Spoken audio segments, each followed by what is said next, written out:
Good day. Today is Thursday, 27th November 2025, and let me first of all begin this program by wishing everybody in the United States and elsewhere where Thanksgiving is celebrated a happy Thanksgiving holiday. Now, before proceeding with this video, there are unfortunately there is one unpleasant thing to discuss, which is that as a number of you have pointed out to me in emails and messages that I have been receiving, and as I have myself seen on YouTube, there is a phony channel pretending to be connected to myself, in which there is an AI produced image of myself repeating some of the points which I have made in various programs. From what I can tell, and I haven't obviously watched this program through, it is a pastiche of various comments that I have made in recent videos. Anyway, the point is that this thing has absolutely nothing to do with me. It is not authorized. It is not something that I approve of or knew anything about until it appeared, and members of the community hopefully and kindly pointed out to me that it was happening. Now, we have, that is to say, the Duran, Alex and I, we have complained about this channel to YouTube.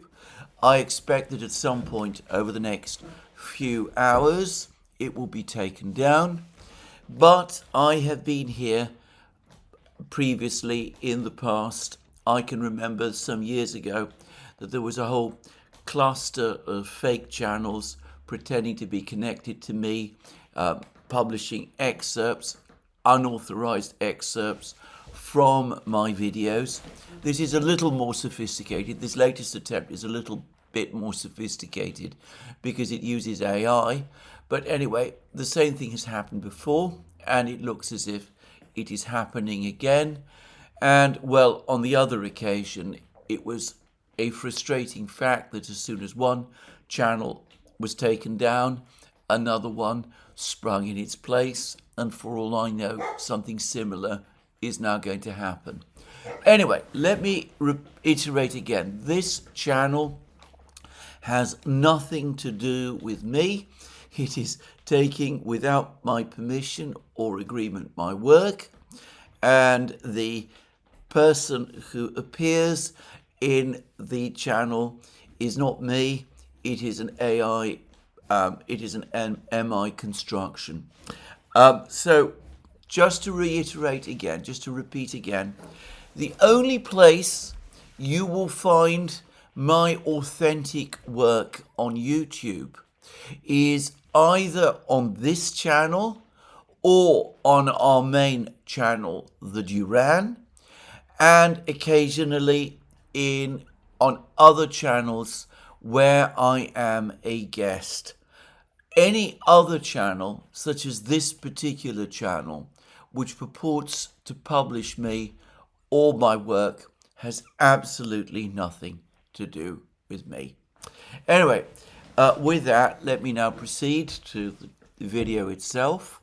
And let me, of course, before doing so, remind you again to tick the like button if once you've watched the video, if you like what you've heard, and you want to indicate that fact. Now, let's proceed with the video, and let me just say, as I am making this program, that Vladimir Putin, the president of Russia, who is currently in Bishkek, which is the capital of Kyrgyzstan, where he is participating in a meeting of the Collective Security Treaty Organization. Well, Putin there is giving a news conference, and the news conference is underway even as I am making this program. So I will obviously have to return to the news conference tomorrow and discuss it in more detail then, but I cannot do so now. Now, the first thing to say is that I am getting some excerpts from this news conference, and I read comments like this. And obviously here he is discussing the 28-point plan that has been circulating, and he has some rather interesting things to say about it. He says this: in general, I have mentioned this many times before my visit to the United States, before the visit to Alaska, we discussed this with American negotiators. He means, of course, Steve Witkoff. After that, the list of possible agreements consisting of 28 points emerged. And as I have publicly announced, it was sent to us through certain channels. We reviewed it. Regarding the draft agreement, and again he's referring to the 28-point document, there are and have been no draft agreements. There was a set of issues that were proposed to be discussed and finalized. And he has said, however, that the discussions, the points that are open to discussion, can be discussed and might form the basis of future agreements. So that is what Putin is saying. And as I said, I haven't got the full details and I haven't got the full picture, but my impression is that what Putin is at pains to make clear, at least judging from these words, and it's a point that I was thinking about a great deal last night and this morning as I was reading various articles which have appeared discussing the 28-point plan, articles which have appeared in places like the American Conservative, Responsible Statecraft, Consortium News, heavyweight, respectable, fine channels, is that many of them appear to be under the impression that the Russians have agreed to the 28 points, that these 28 points represent some kind of consensus which has been reached between the United States and Russia. That is obviously not the case, and Putin is sufficiently worried about the fact, it seems, that he has just made this point clear. There was some kind of understanding reached by Putin and Trump in Alaska. The Russians have talked about this many times. Lavrov has discussed it extensively in various interviews and in at least two press conferences. From what I have been able to understand, this was basically that the United States was prepared to work and accept Istanbul Plus, but that it sought from the Russians some kind of commitment for a transitional ceasefire in Zaporozhye and Kherson regions. There was no final agreement, however, in Alaska, if only because Trump himself apparently told Putin that before he could proceed further, he needed to discuss the understanding that Putin and Trump had reached with the Ukrainians and with the Europeans, and to get them on side. And according to Putin, according to things that Putin has said in the past, Trump told Putin in Alaska that he was confident that he would be able to get at least Zelensky on side, and the Russians thereafter became increasingly frustrated as the days turned into weeks and the weeks turned into months, and it became increasingly clear that Donald Trump had not succeeded in getting Zelensky or the Europeans on side. So anyway, there was an understanding reached in Alaska, but it was not an agreement. There was certainly no final agreement in Alaska because Trump himself said that there couldn't be. And then after a very complex process, which I've discussed in many programs, a period when the United States, when President Trump seemed to be backing away from what he'd agreed with Putin in Alaska, when there was increasing tensions again between the United States and Russia, and talk of the United States deploying Tomahawk missiles in Ukraine and that kind of thing. After that prolonged process and following an apparently rather contentious call between Putin and Trump, in which Putin pressed Trump to tell him whether or not he was prepared to move forward with the understanding reached in Alaska, and Trump offered instead a summit meeting between himself and Putin in Budapest, a summit meeting that he immediately called off after he found that he still couldn't get Zelensky on side, and after the Treasury Department of the United States imposed sanctions on Rosneft and Lukoil.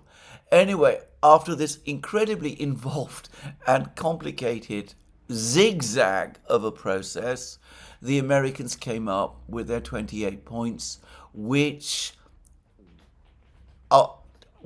do derive, or at least do reference back to the understanding reached between Putin and Trump in Alaska. But it is not a finalized agreement. Nothing like that. The Russians have not signed up to the 28-point plan. Any article in Responsible Statecraft, American Conservative, or wherever, which assumes that, is assuming altogether too much. In fact, I would go further. I would say that it is straightforwardly wrong. And the Russians, Putin, Lavrov, Ushakov, they have already said that the 28 points that they have seen, they have not yet discussed them with the Americans. Some of them are acceptable, others are not. Every one of them requires further discussion and clarification. In other words, if this process continues at all, which as of this moment looks, well, doubtful, but if this process continues at all, we are at best in for a prolonged period of negotiations, of discussions between the Americans and the Russians, and that's not even bringing in the Europeans and the Ukrainians, but a long period of discussion between the Americans and the Russians, and this could take many weeks or even months or even longer until a final agreement is thrashed out. So the 28 points do not represent an agreement between the United States and Russia. As Putin has said, there was a set of issues that were proposed to be discussed and finalized. So these are discussion points, and for the moment, that is all they are. They're interesting discussion points. They give us a sense of the thinking, the development, the evolution of thinking that is going on within the administration as they become increasingly aware of the military crisis that is playing out in Ukraine. But this is not a proposed agreement or a draft agreement or a proposal that has been sent to the Russians. It is significantly less than that. It's a series of talking points. My colleague and friend Alex Christoforou has discussed the 28 points well when he said that they look like something written out in haste on the back of a cocktail napkin. And I think this is just about right. Maybe that's a bit too hard, but not that far anyway from the truth. Anyway, that's what Putin is saying. Now, By contrast, we do have a much fuller discussion of this, of the situation from the hard man, if I could put it like that, of the Russian Foreign Ministry, Sergei Ryabkov, who is Russia's deputy foreign minister, and who, as I think I've said before, some people believe will one day replace or succeed Lavrov as Russia's foreign minister. And, well, TASS has provided us with a report, and I will read it out in full. Russian diplomat, and that means, of course, Ryabkov, emphasizes that Moscow will not move any red lines in peace talks. And then there's a direct quotation from Ryabkov. Any concessions and a departure from our approaches to the key aspects of achieving our goals, including those related to the special military operation, are out of the question.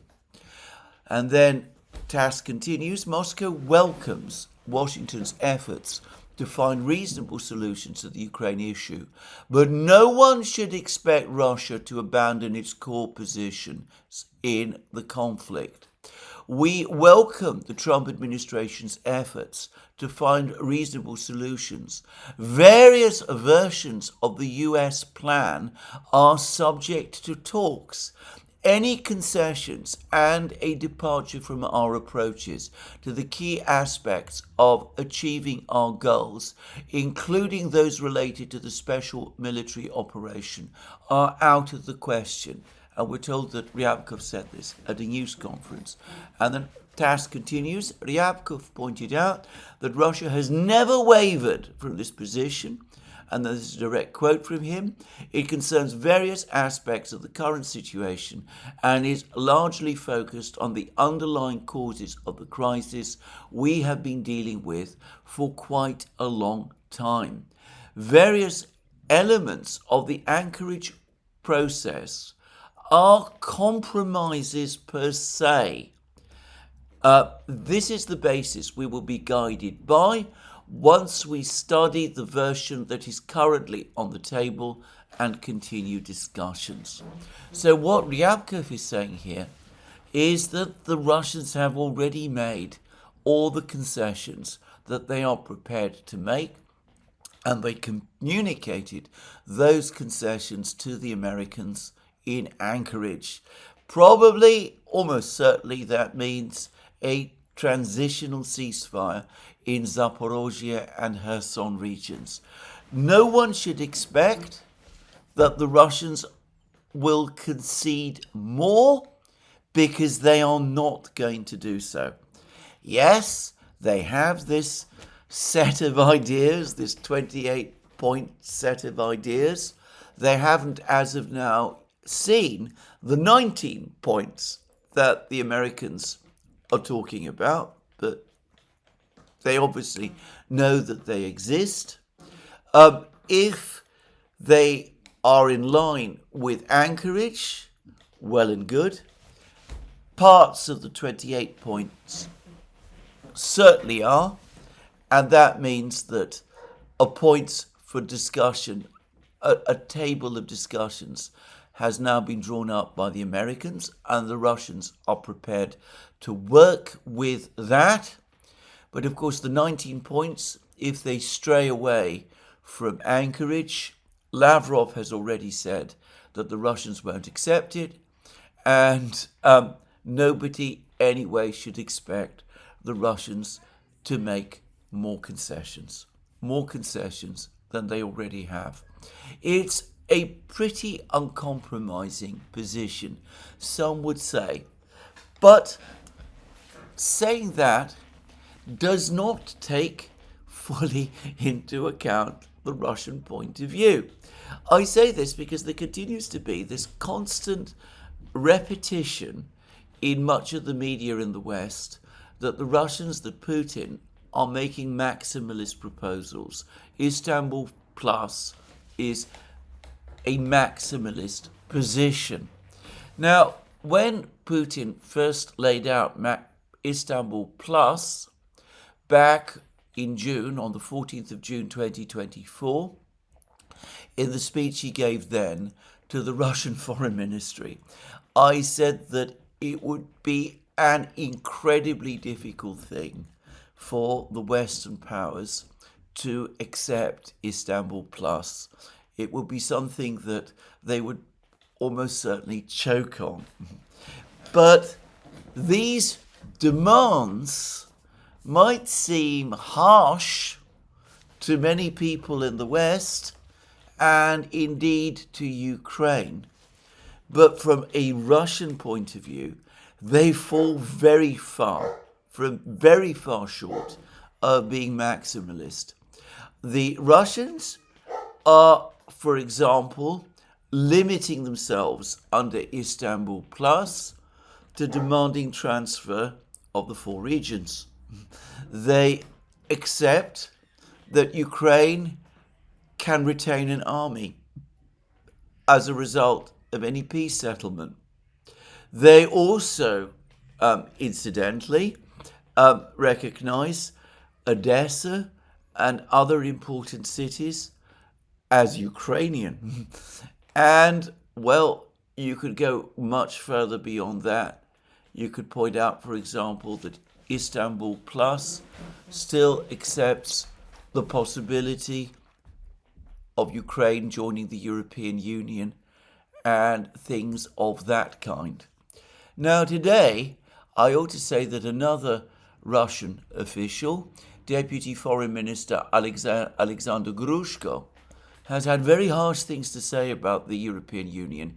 He says the core of the military policy pursued by NATO and the European Union, which has subordinated itself to NATO, is to prepare the economy, infrastructure, logistics, society, and military for a direct armed conflict with Russia.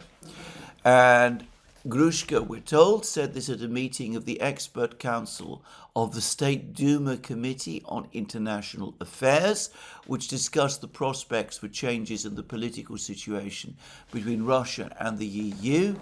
And TASS then goes on to say that, according to Grushko, Russia's relations with European countries are currently in a state of deep crisis.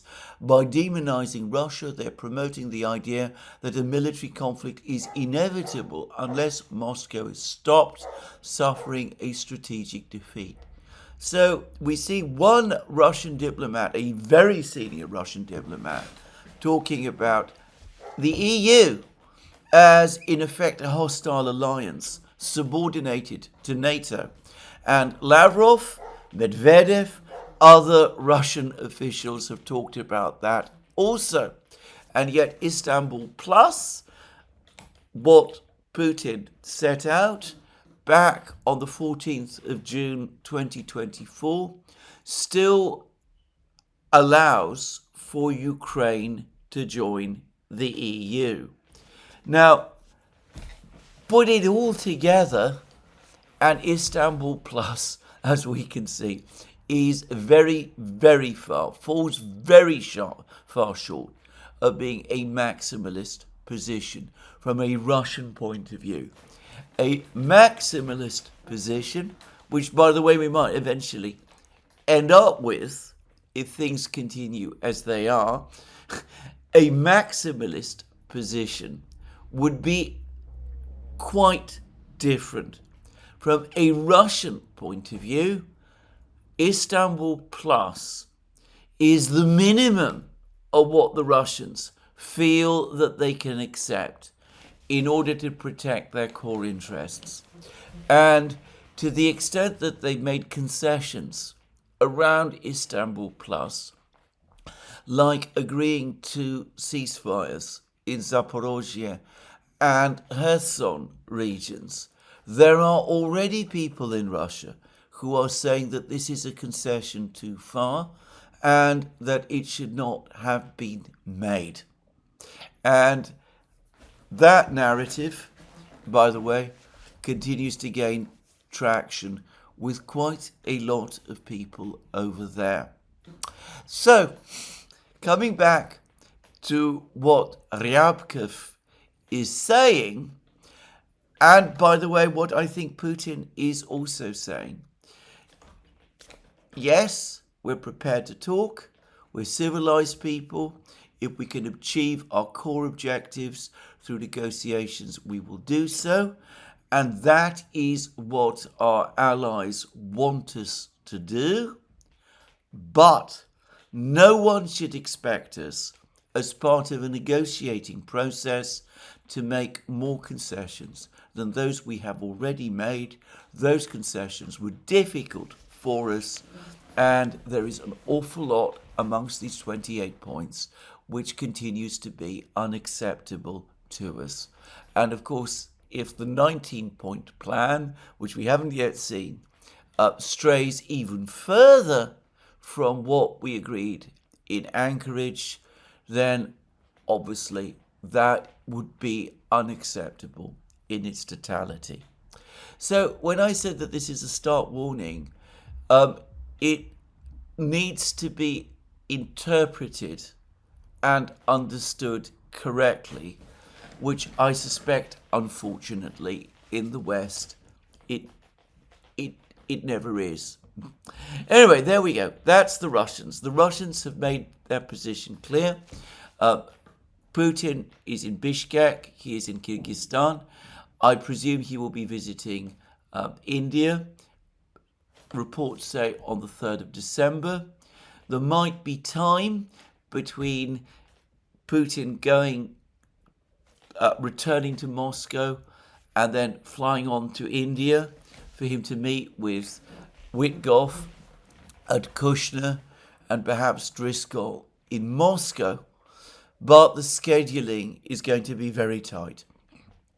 In the meantime, in the United States, we now have what is starting to look like the beginning of a domestic political crisis, because as I discussed in my program yesterday, as we discussed on the Duran in a live stream with our guest, Robert Barnes, the US attorney, with, as I said, his finger on all of the things that are taking place in American politics.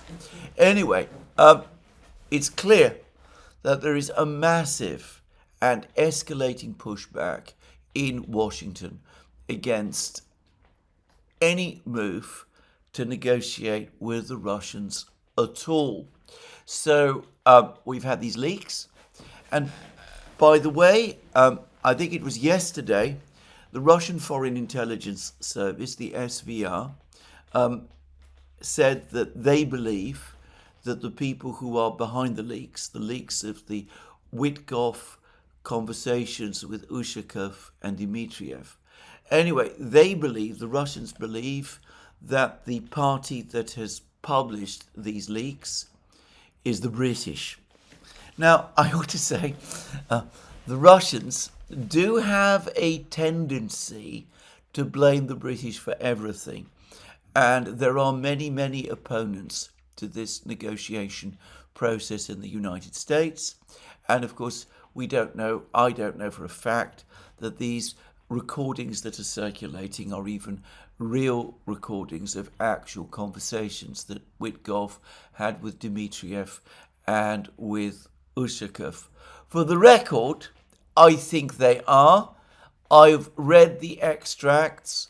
To me, frankly, they look completely innocuous. I cannot see anything there that is inappropriate or improper in any way.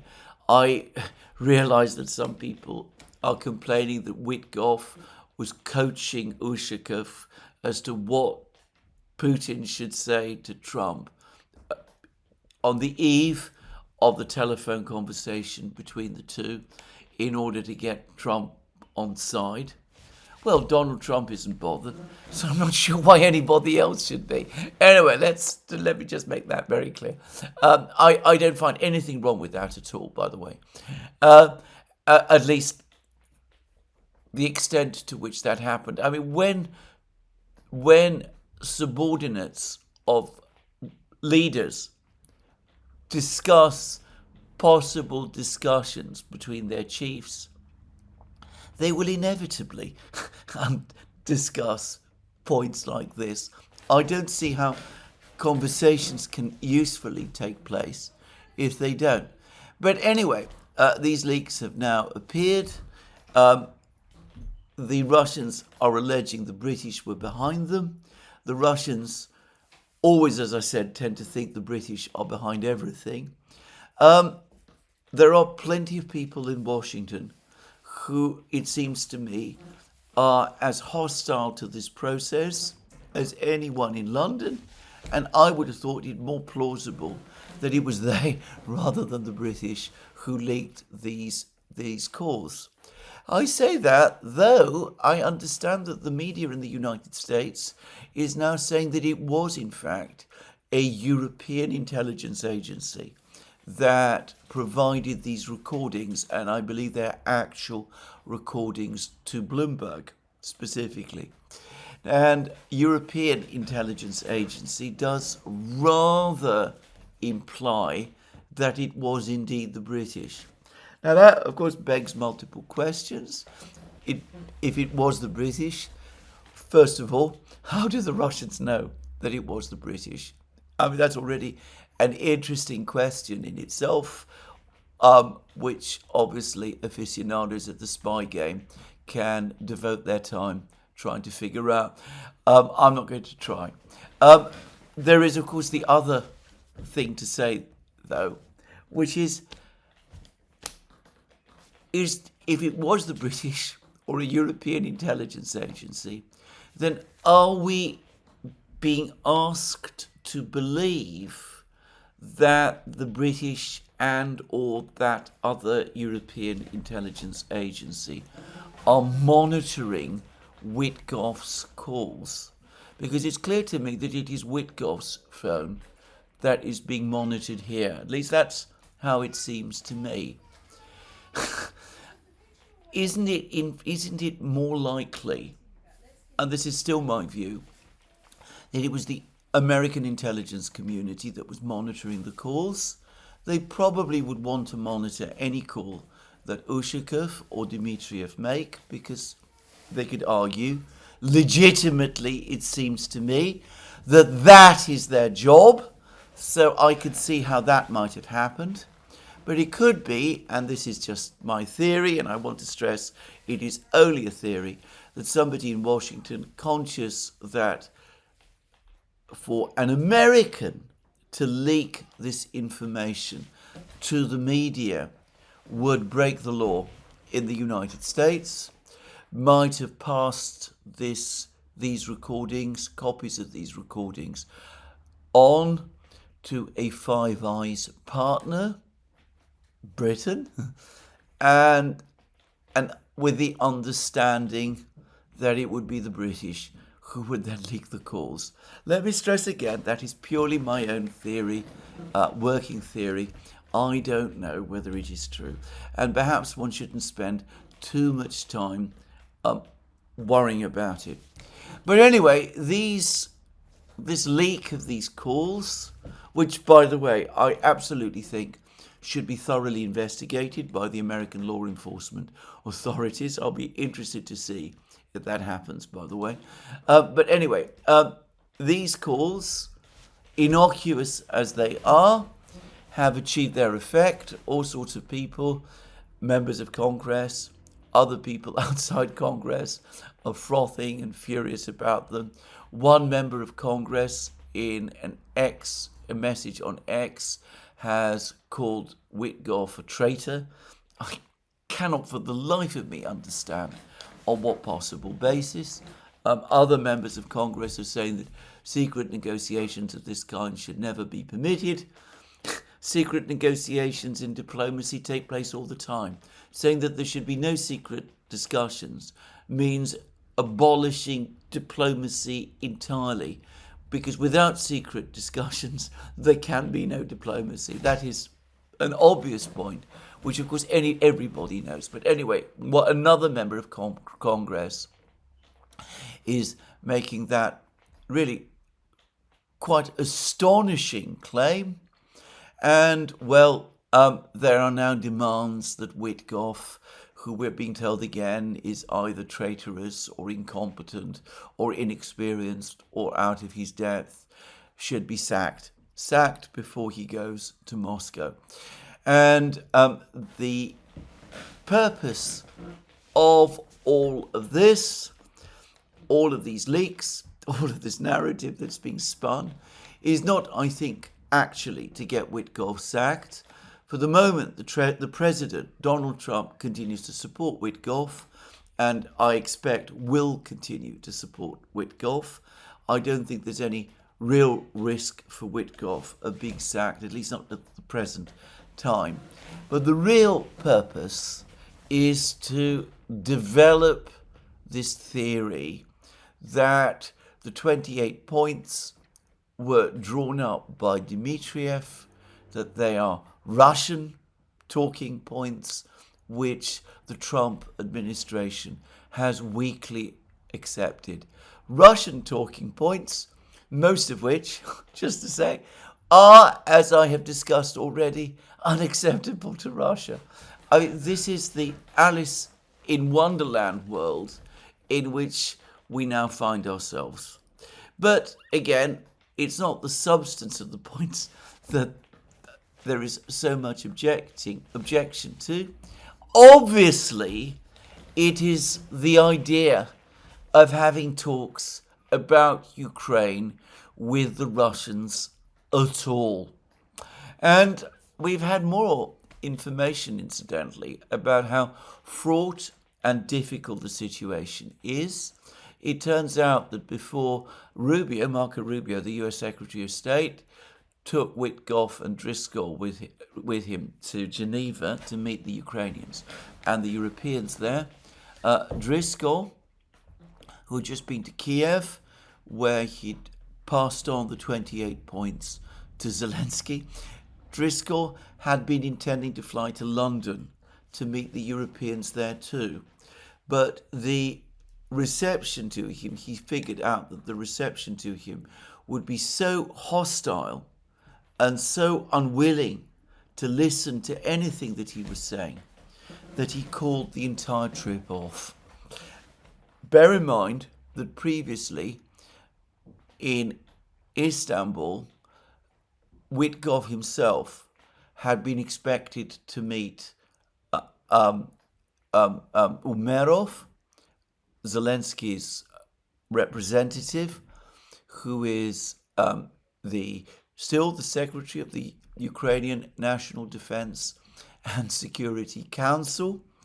Anyway, Witkoff called that meeting off when he realized that Umerov would make proposals, would insist on demands that Witkoff knew would be unacceptable to the Russians.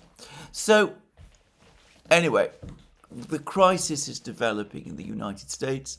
The Europeans, the Ukrainians, the hardliners in the United States, the hardliners in Washington are doing everything they can to stop these negotiations in their tracks and to discredit them and to make out that this is all based on Russian proposals, even though that is obviously not the case.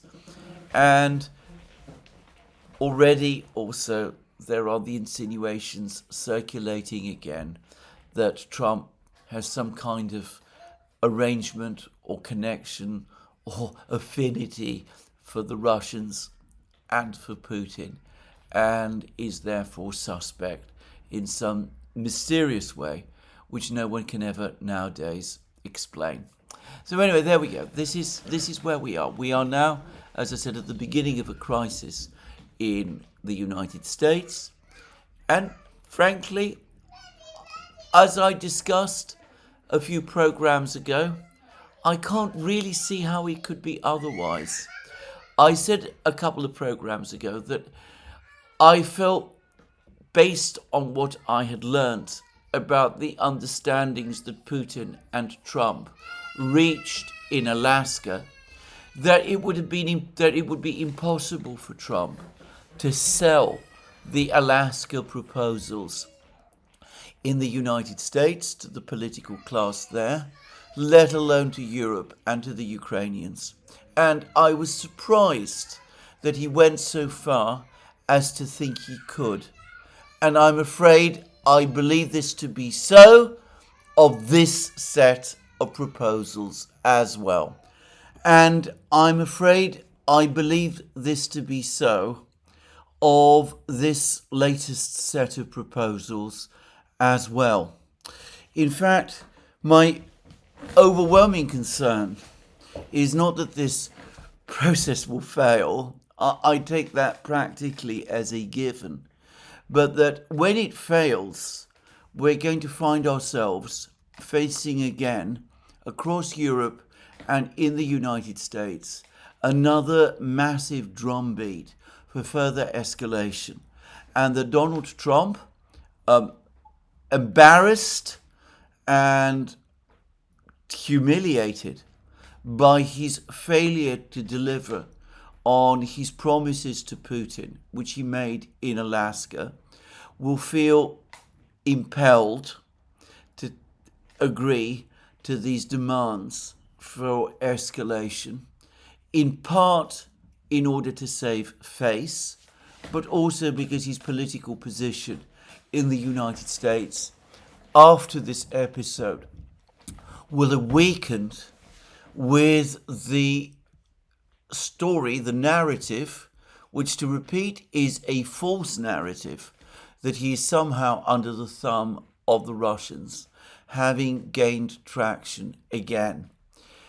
In which case, we could start to see very alarming things, like Tomahawk cruise missiles deployed to Ukraine, further sanctions against the Russian energy industry, things of that kind taking place.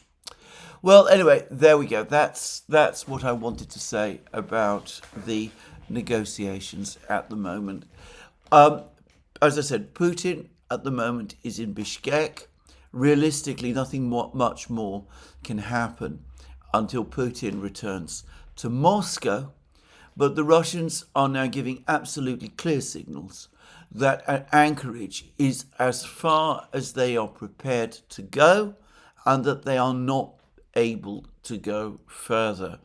And just to make it clear, Ryabkov, even though he tends to be the toughest amongst the Russian foreign ministry officials when speaking about this crisis, I have absolutely no doubt at all that he's doing so with the full authority of the Russian foreign ministry and of the Russian government.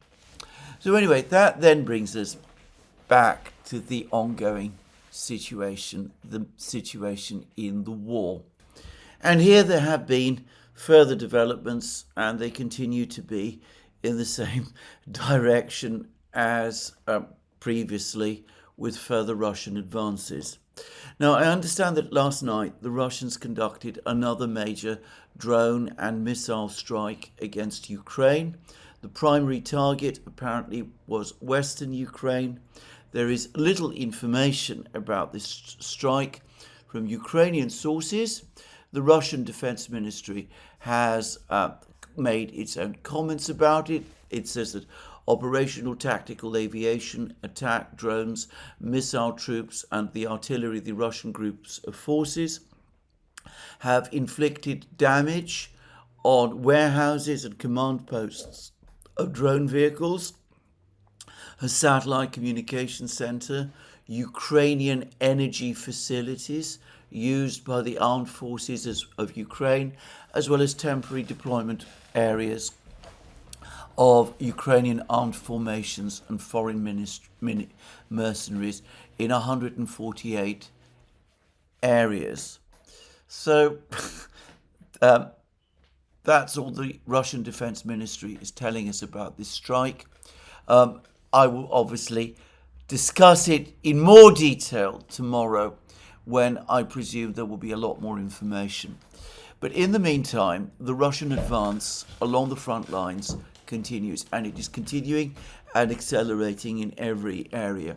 Now, last night and this morning, there were further reports of fighting going on inside the town of Zaporozhye in southeastern Zaporozhye, in the town of Gulyapolye in southeastern Zaporozhye region. Now,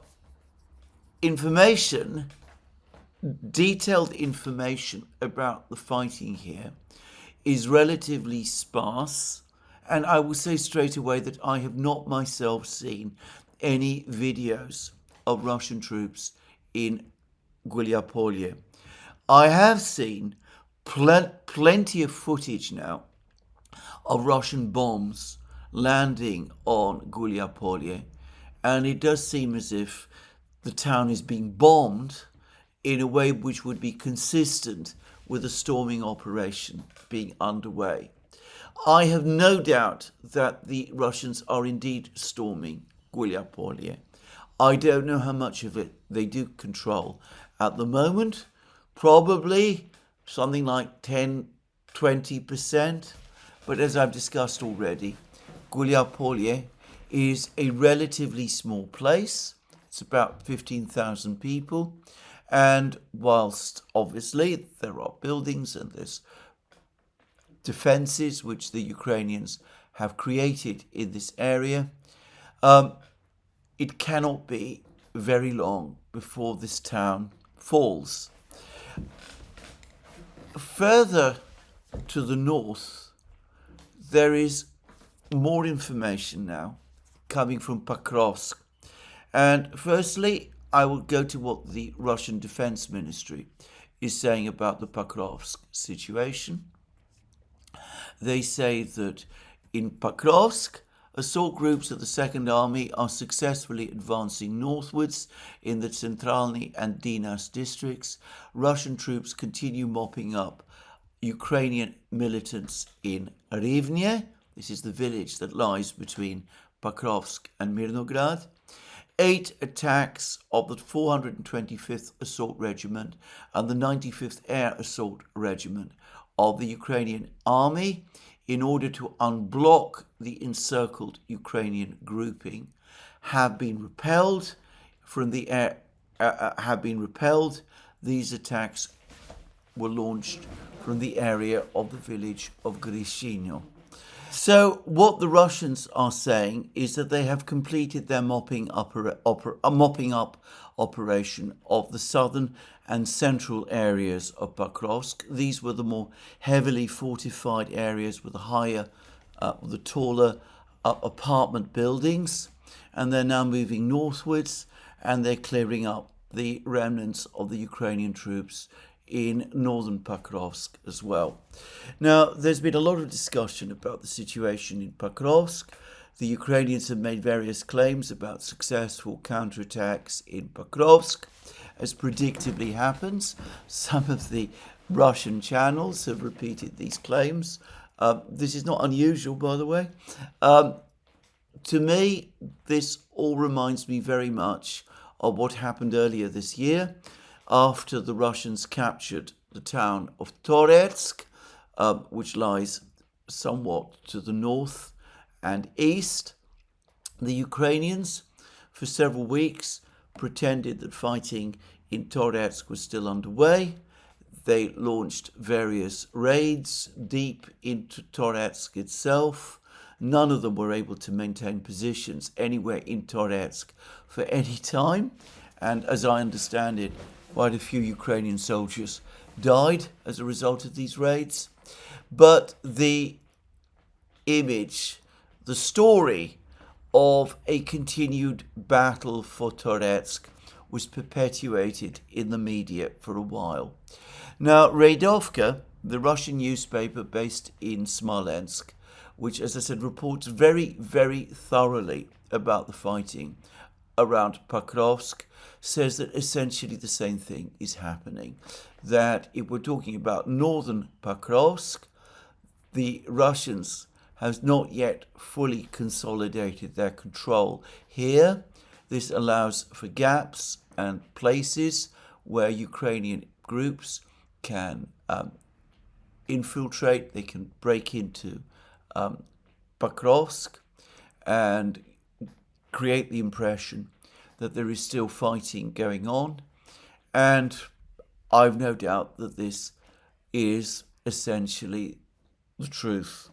The giveaway is that the Russians appear to be clearing Rivne as well, which is an important village to the northeast of Pokrovsk, actually exactly to the east of Pokrovsk, but bordering the northern parts of Pokrovsk.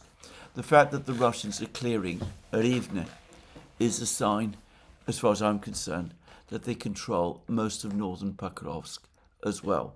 So this is the battle that appears to be taking place there. I think they're more clearing operations than anything else. There have been more reports, incidentally, recently that the Russians have pushed the Ukrainians out of Rodinska, where the Ukrainians had managed to regain some positions in the north of the town, and that the Russians, having completed the recapture of Vladimirovka, now are in secure control of the territory to the northeast of Pokrovsk as well, the area where the Russians carried out their breakthrough in August.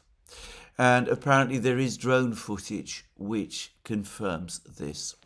Now, the main battle continues to be in Mirnograd, which is of course located to the east of Pokrovsk, and this is what the Russian Defense Ministry has to say about the fighting in Mirnograd. In Mirnograd, assault detachments of the 51st Army continue to push the enemy out of Vostochny and Zapadny districts and the southern part of the town. 117 buildings have been liberated. Now, again, 117 buildings captured over the course of a single 24-hour period suggests a collapse.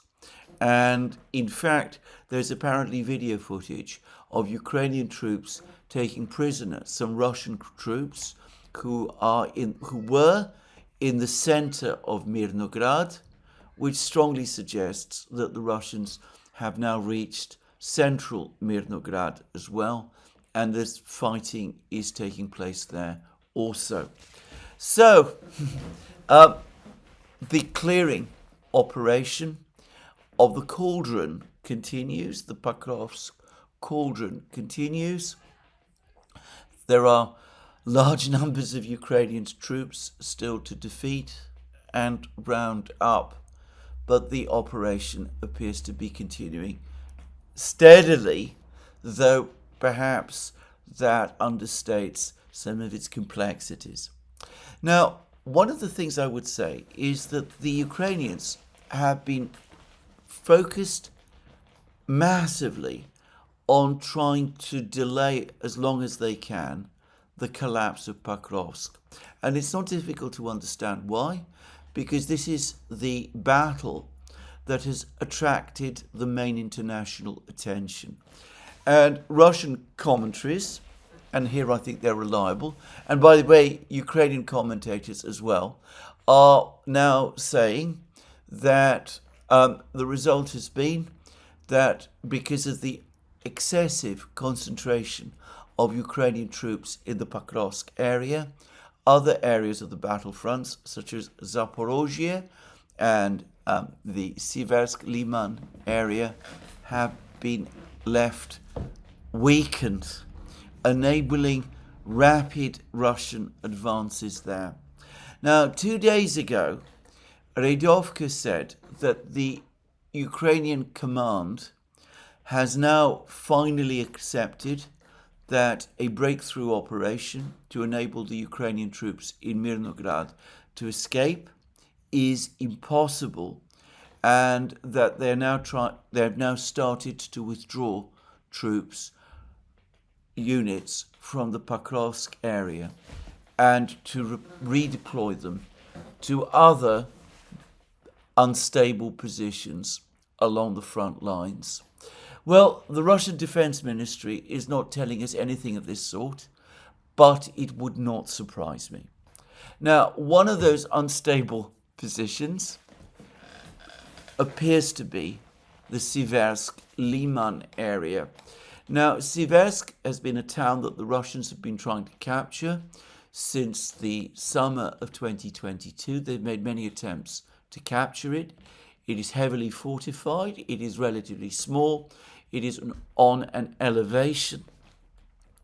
The brigade that defended itself in Siversk, the Ukrainian brigade, was apparently highly trained and very tough and highly motivated. And I get the sense that it was well commanded as well. And for a long time, rather like was the case with Ugledar in the south, which the Russians finally captured in the autumn of last year, well, for a long time, Russian attempts to capture Siversk were unsuccessful. But about 5 days ago, the Russians conclusively broke into Siversk, and there's been fighting going on in Siversk. The Russians have claimed that they've been fighting in Siversk for several weeks, but it was only over the last week or so that conclusive confirmation of this appeared. And yesterday, reports began to circulate and continued to circulate this morning that Ukrainian resistance in Siversk has collapsed, that the Ukrainians have lost control of the center of Siversk and of the eastern areas of Siversk, and that they're retreating behind a railway line. Again, there are many railway lines in this area, and perhaps also ultimately the small river, the Bakhmutka River, that divides Siversk.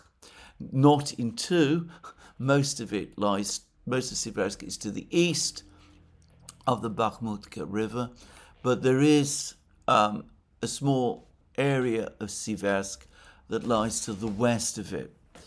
Now, again, to repeat, I am not there. I have no video footage. I've not seen any video footage yet, which confirms the situation, but it would not surprise me. The roads to Siversk are now mostly cut. Supplies reaching the garrison in Siversk must be few. The town is relatively small. The Russians are in overwhelming strength. So it would make complete sense if Ukrainian resistance is collapsing and if the Ukrainian garrison, tough and resilient as it has been, has now made the decision that perhaps the moment has come for them to start thinking about retreating westwards. It would be a long and very difficult retreat. The villages of Yampol and Platonovka and other villages to the west of Siversk are under Russian control. The Russians have drone control and physical control also of some of the roads. There are Ukrainian-held villages to the southwest of Siversk, but reaching them would require a long trek across the fields. It is, of course, now late autumn. Probably the weather conditions are difficult, and of course the Russians would be there hunting whatever Ukrainian troops were trying to escape from Siversk in that way. Nonetheless, I suspect that that is what is about to happen. It is very similar to what happened in Ugledar. There also, there was a sudden collapse of resistance. The garrison fled north to villages that the Ukrainians still controlled at that time. All of these villages have now, by the way, passed under the control of the Russians, well, long since done so, in fact. But anyway, some men from the two brigades that had been defending Ugledar were able to escape and reach these villages, though the main part of the forces was destroyed. And I suspect something like that is again going to happen in Siversk this time. So that's what I think is happening. There are reports that Siversk is about to fall. It could happen tonight, perhaps tomorrow. Well, we shall see. The other news is of an accelerating battle taking place in Liman. Liman is a bigger town than Siversk, a significantly bigger town than Siversk, but apparently in some respects it is more difficult to defend. And the reports say that the Russians have entered Liman now from multiple directions, from the north and from the south, and that there is still fighting going on in Liman, but that the Russians are again storming the town fast, and that resistance in Liman is happening and is accelerating. But anyway, the collapse of resistance in Liman is accelerating. Again, there is a dearth of footage, but for the record, I suspect that the reports are basically true. Anyway, there it is. More Russian advances, a gathering collapse, a collapse of the garrison in Mirnograd. Mirnograd may be, as I said, coming to an end. The various battles in Pakrovsk, Mirnograd coming to an end. It's been pointed out to me that given that the Russians have wanted the Ukrainians to keep most of their reserves in the Pakrovsk area to enable the more rapid advances in Zaporozhye region and in Liman and Siversk, that the Russians might actually have chosen a slower pattern of advance in Mirnograd than they were able to do. Possibly. Again, I'm not sufficiently expert in these things to be able to say. But anyway, Gulyapolye apparently being stormed, perhaps resistance collapsing there, resistance in Siversk perhaps having already collapsed, and Ukraine likely to lose Liman before long. Now, there is a view that has been gaining increasing traction that the major focus for the Russians is in fact not Donbass at all, but Zaporozhye region. That the Russians have now covered half the distance between Velika Yasnovosilka and the city of Zaporozhye from the east. They are, of course, very close to Zaporozhye city in the south, where they're continuing to advance on Stepnogorsk. And Radovka yesterday claimed that the Russians are preparing a storming operation of the next town after Gulyapolye, which is Orekhov, where they have already captured the village of Malaya Tokmachka, which is best understood as a suburb of Orekhov. So, well, this is possible.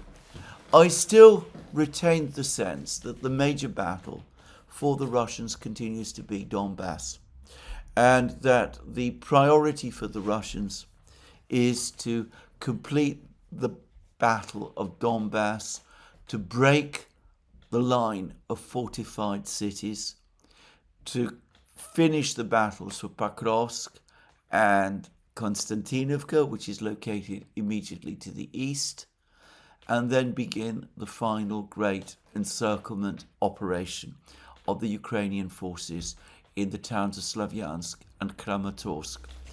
And, well, as I've said already, that battle may not be as far off as many people believe. If Kupiansk has already fallen, if Siversk and Liman fall very soon, then it's likely that Izium will follow quickly after, and in which case the Russians will be in a position to encircle the Slavyansk-Kramatorsk conurbation from the north, and with Pokrovsk and Konstantinovka likely to fall fairly soon, they will be able to encircle the Slavyansk-Kramatorsk conurbation from the south. The big question will be, for me, whether the Ukrainians will defend themselves in Slavyansk-Kramatorsk, or whether they will finally make the decision to retreat from these two cities in order to avoid encirclement. If that is what they intend eventually to do, and it would be logical for them to do so, then it makes even less sense than it does at the moment for the Ukrainians to want to cling on to Slavyansk and Kramatorsk and to make this a sticking point in the negotiations which Trump is trying to set up with the Russians. Anyway, there it is. I don't myself think that this negotiation is going to lead anywhere. As I said, my major concern is that its failure is not used as an excuse for further escalation. Anyway, there are other things going on in the world, and perhaps the most alarming is a massive quarrel that has broken up between China and Japan, with the Japanese Prime Minister, the newly appointed Japanese Prime Minister, who comes from the nationalist spectrum of Japanese politics, making some, I thought, incredibly ill-judged and unnecessary comments about Taiwan, appearing to speak about Taiwan as if it was a country independent of China, and speaking of Taiwan as a place which Japan would want to defend in case there was a Chinese attempt to conquer it. Now, anybody who is familiar with the Chinese perspective of things would know that such language, especially coming from Japan, would be certain to raise hackles in China. And I understand that not only is this the case, but the Chinese social media, which is very active and very vocal, is absolutely on fire. And that there's a lot of talk there that if the Japanese want a battle, a fight, then China is ready for it. And the point, of course, is, for many Chinese, that Japan's aggressions against China in the late 19th century and early 20th century were ultimately the reason why China lost control of Taiwan in the first place. Japan conquered and took control of Taiwan, which is how it became separated from China. It was returned to China at the end of the Second World War, but that was the time when China was still governed by the Kuomintang government of Generalissimo Chiang Kai-shek, anti-communist and ally of the United States. When General Chiang Kai-shek and the Kuomintang lost the civil war on the mainland to Mao Zedong's People's Liberation Army, and the Communist Party of China gained control of China, Chiang Kai-shek retreated to Taiwan, taking with him, by the way, many of the treasures of the Forbidden City in Beijing, which is still, as a result, in Taiwan, and retreated, obviously, to that island, which meant that, again, Taiwan became divided or separated from China, from the Chinese mainland. So, given this history, for Japan, of all countries, to be talking in this way, especially given the very vivid memories in China of the terrible war that Japan fought against China, starting from the 1930s. Some say from 1937, but Japan already had a significant presence in China before then. Anyway, the terrible war that Japan fought against China starting in 1937 and continuing all the way until Japan's capitulation in September 1945. For the Chinese, as is often overlooked in the West, the Second World War began not in 1939 as it does in Britain and France and in Poland, Britain, France and Poland and elsewhere in Europe, and not in 1941 as it did for Russia and the United States.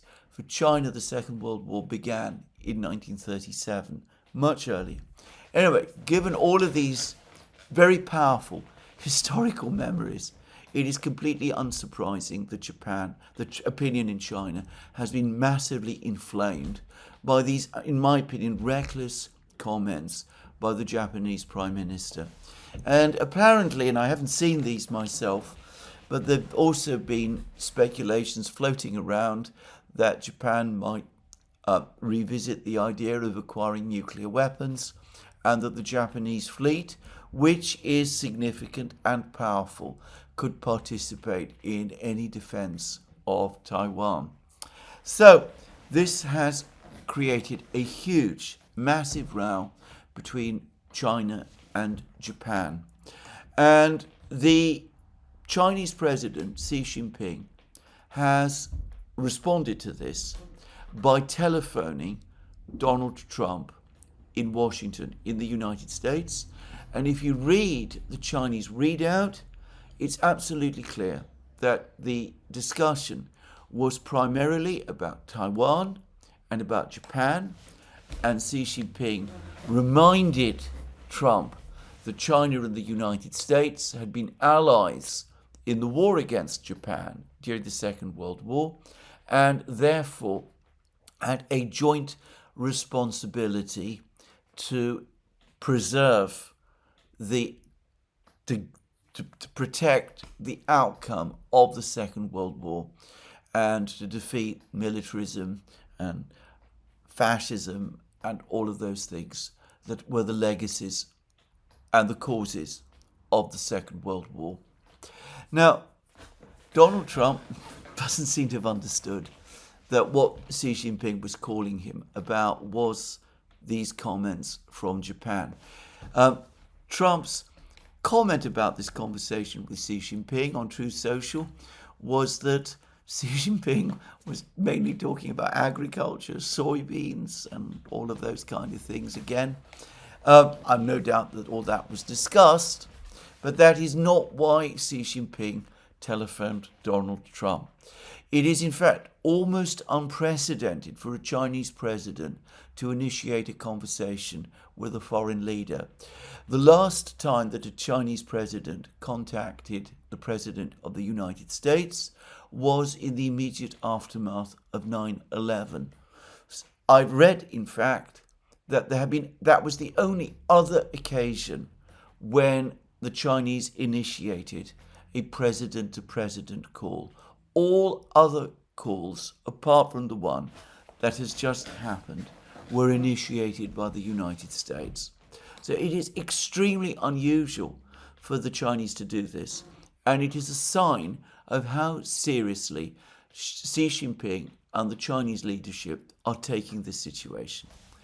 Now, it's hardly a mystery, a secret, that in China there are many, many people who believe that Japan would not have been acting in this way, would not be making these comments, had it not been put up to do so by the United States. And indeed, I have read many articles in the American military and foreign policy media space, dominated as they both are by neocon thinking, of the United States trying to enlist its Pacific allies, mostly and specifically Japan, in the defense of Taiwan. So when Xi Jinping telephones Trump and tells Trump this is a bad situation and you must respond, he is obviously at one level expecting Trump to call the Japanese to heel, but at the same time he's delivering a warning. He's basically telling the US president, look, this situation is getting very, very bad. Bringing the Japanese into this conflict is the worst possible thing you can do, given how we in China feel about Taiwan and also about Japan and about our recent history with Japan. And you must stop. And I'm sorry to say that I don't get the impression that Trump has understood how pressing this is. Now, about a week or 2 weeks ago, Xi Jinping and Trump met in South Korea. There was an agreement cobbled together to get through the immediate trade problems. The Chinese somewhat relaxed their restrictions on rare earth exports, though, as I understand it, by nowhere near as much as the Americans expected that they would. There have been no substantive trade negotiations between China and the United States since then, however, and the rhetoric from the United States has become again increasingly aggressive. Now, about 2 weeks ago, a big article was published by the Rand Corporation, which appeared to suggest that the United States should seek some kind of understanding with China rather than confrontation with it. That appears to have raised hackles with some people in Washington because, as I understand it, the Rand Corporation has deleted that article now from its site. So, the stage is being set for a renewed confrontation, or so it seems to me, between China and the United States. Now, Donald Trump probably doesn't understand this, but he really does need to grasp that in China, this is considered an existential issue. Just as Ukraine is considered an existential issue in Russia, Taiwan, perhaps even more so, is considered an existential issue in China. The Chinese will not back down over Taiwan or even compromise over Taiwan. Compromise over Taiwan is not on China's agenda. It is not part of its political language. The Chinese have actually formally said that it is for them, the issue of Taiwan and Taiwanese independence is for them an immovable red line. Now, China has been undergoing a major naval build-up. China has completed construction of its first supercarrier. There are rather impressive photos of it. This supercarrier is not in operation, and realistically, it would probably take several years before the Chinese were to acquire full competence in how to operate a weapon system as complex and as huge and as advanced as a supercarrier. But the Chinese already possess powerful military assets around Taiwan, and of course they also have further leverage over the United States. If we're talking about the issue of rare earths, for example, The Chinese restricted exports of rare earths to the United States and to the US's Western allies during the various trade disputes, but the Chinese have always made it clear that they regard exports of rare earths also as a national security issue. In fact, their latest regulations on controlling exports of rare earths are expressly phrased as being in order to protect Chinese security. So if the Chinese get the sense that the Americans and the Japanese are ganging up now with the Taiwanese authorities against them in order to achieve some kind of separation, a formal separation of Taiwan from China, then there is every reason to think that the Chinese will start to take immediate retaliatory measures, like stopping further exports of rare earths to the United States, and they have now the machinery, the mechanisms in order to do that. So that, at the very least, it seems to me, is an option, given how important rare earths are apparently for the advanced manufacturing techniques the United States uses in order to develop many of its most advanced military equipment, including its F-35 fighter jets. So the United States may be closer to that point than it understands. And of course, if the Chinese are goaded further, a Chinese military attack on Taiwan might take place. The Chinese have never ruled it out.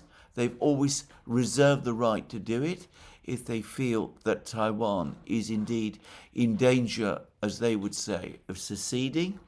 And again, I don't think that the United States, that Donald Trump, fully understands the risks here.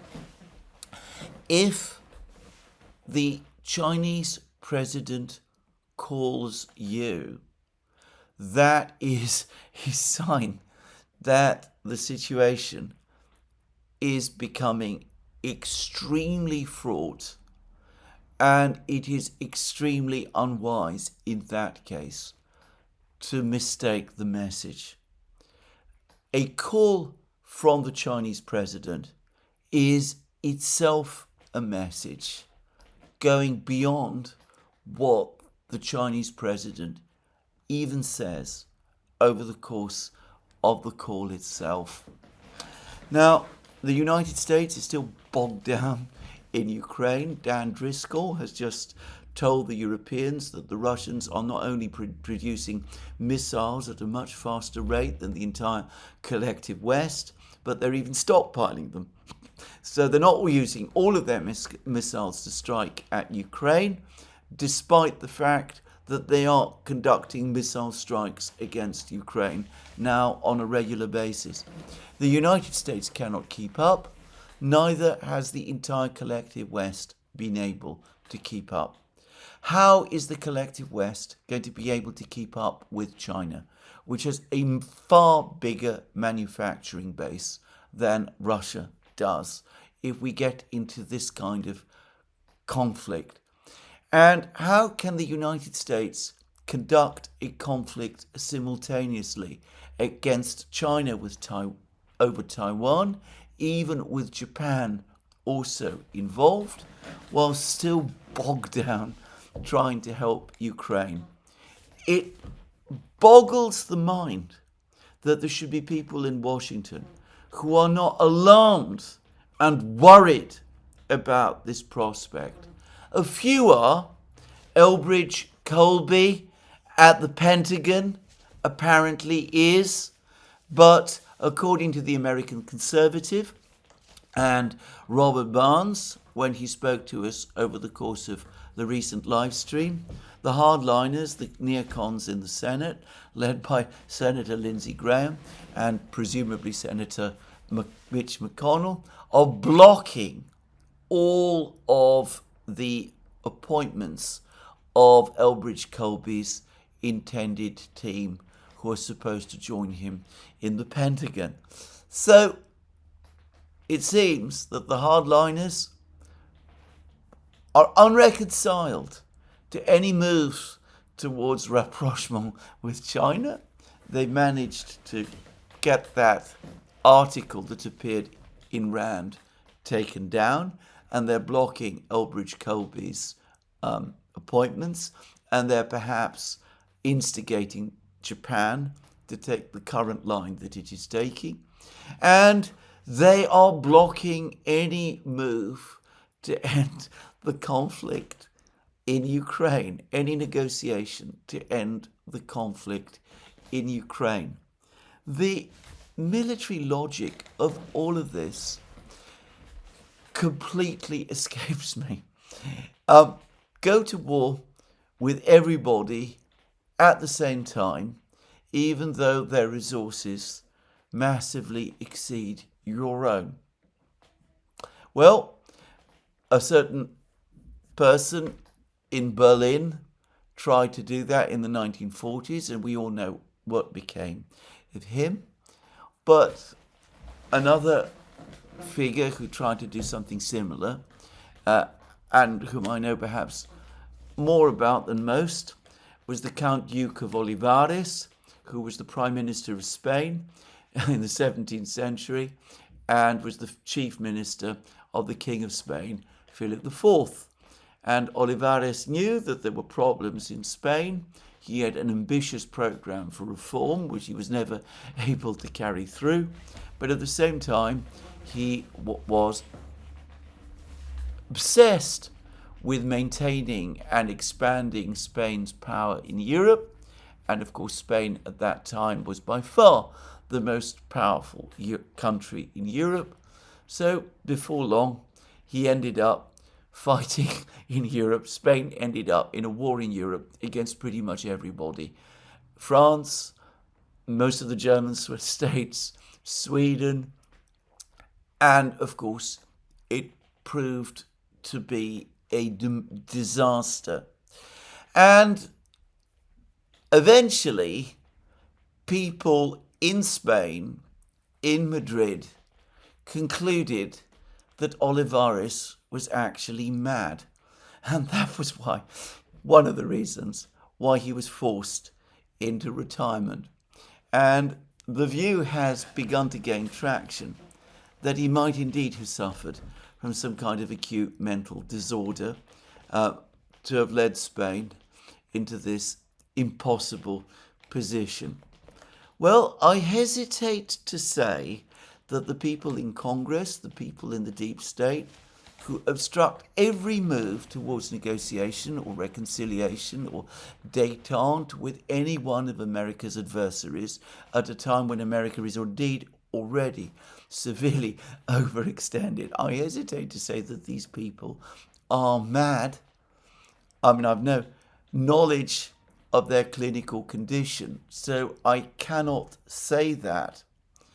But I do wonder whether, if the disaster does eventually come, whether some person in the future might eventually come to a conclusion rather like that. Anyway, this is where I finish my program today. Let me remind you again that you can find all our videos on our various platforms, Locals, Rumble and X, and also our new Substack site. And if you want to support our work, you can do so via Patreon and Subscribestar, and by going to our shop, links under this video. Last but not least, if you've liked this video, please remember to tick the like button and to check your subscription to this channel. Thank you again. More from me soon. Have a very good day.